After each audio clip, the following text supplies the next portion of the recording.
Bonjour à tous et bienvenue sur la chaîne de Filmographique. Dans cette vidéo, nous allons comparer deux versions de la série X-Files aux frontières du réel.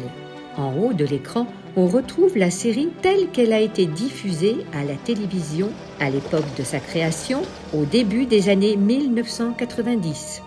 Comme vous le voyez, l'image est au format 4/3. En bas de l'image, nous avons la remasterisation de la série qui date de 2015. L'image est en haute définition. Elle est élargie au format 16/9. C'est cette version qui figure sur les derniers Blu-ray sortis dans le commerce. En streaming, on peut désormais la retrouver aussi sur Disney+. Le générique.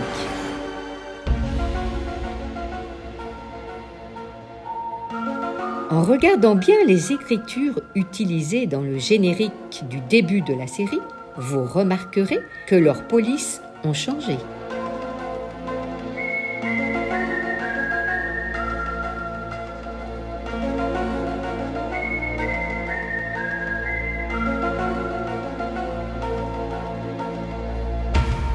Même le logo emblématique de la série ne contient pas la bonne police d'écriture. En y consacrant 5 minutes, on aurait pourtant pu faire ceci. Les crédits en bas de l'image. À l'origine, la police utilisée était la fameuse American Typewriter. Elle utilise des caractères qui pourraient avoir été écrits à l'aide d'une machine à écrire. On est donc tout à fait dans l'univers des dossiers qui étaient rédigés à l'aide de ces anciennes machines à écrire. En changeant la police d'écriture, on passe à côté des dossiers secrets. Il n'aurait pas été compliqué de retrouver la police originale, ce qui aurait donné ceci. Il les a étouffés, noyés, mis dans des chambres de compression. Tout ça au nom de la science. Avec Van Braun, il a contribué à notre conquête de l'espace. Grâce en partie à ses découvertes sur le vol en haute altitude, les Américains ont pu arriver sur la Lune avant les Soviétiques. Un pas de géant pour l'humanité. Mais qu'est-ce qu'il fait sur cette photo avec ton père? Je ne sais pas. Vous reconnaissez quelqu'un d'autre sur la photo? Non. L'opération Presse-Papier a pris fin normalement dans les années 50. Mais si ça date de 1973... Et où est passé Klemper? Il est toujours là. Il vit confortablement aux frais du contribuable américain. La colorimétrie. Les couleurs de la dernière version semblent plus fades. On perd en brillance. On aurait pourtant pu faire ceci. Victor Klemper? Oui. Mon nom est Fox Mulder et voici Dana Scully. Ton nom est Mulder? Oui. Vous connaissiez mon père, je crois. Qu'est-ce que vous voulez? Quand vous êtes venu dans ce pays, vous avez travaillé pour notre gouvernement.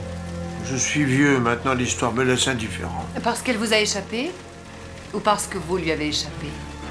Freud, Salk, Crick, Watson, tels sont les noms que la postérité célébrera durant le 3e millénaire parce que c'était de grands savants. Mais Klemper, on s'en souviendra pas plus que d'un boucher. C'est que la postérité vous aura rendu justice. Le doublage en version française. What do you think your father would have been doing here? I don't know. I never came home wearing a miner's cap. À l'origine, la technique obligeait de poser le doublage français sur une version légèrement accélérée par rapport à la version originale. Qu'est-ce que ton père pouvait bien faire ici? J'en sais rien. Je ne l'ai jamais vu porter un casque de mineur. What do you think your father would have been doing here? I don't know. I never came home wearing a miner's cap. Au final, on avait donc des épisodes en français qui duraient un peu moins longtemps que les originaux en anglais.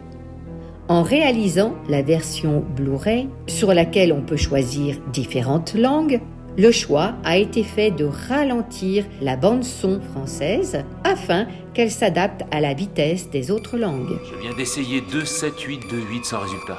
I'm trying 27828. It's not working. Mulder! Mulder, Je sais que j'aurais du mal à le supporter. I just know how it would affect me. L'inconvénient de ce choix, c'est que les voix françaises ont désormais une tonalité qui tire vers le bas. Tout va bien, ce que... Tu n'as même pas pu aller à l'enterrement de ton père. Écoute. Si quelque chose ici devait jeter le doute sur sa personnalité, je sais que j'aurais du mal à le supporter.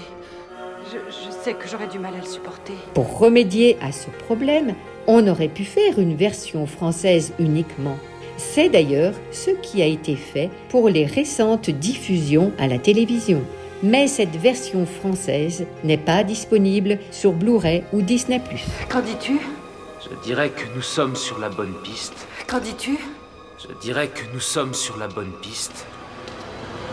Le générique de fin. Là aussi, on ne retrouve pas la police d'écriture d'origine. Le générique devient plus banal et perd beaucoup en personnalité.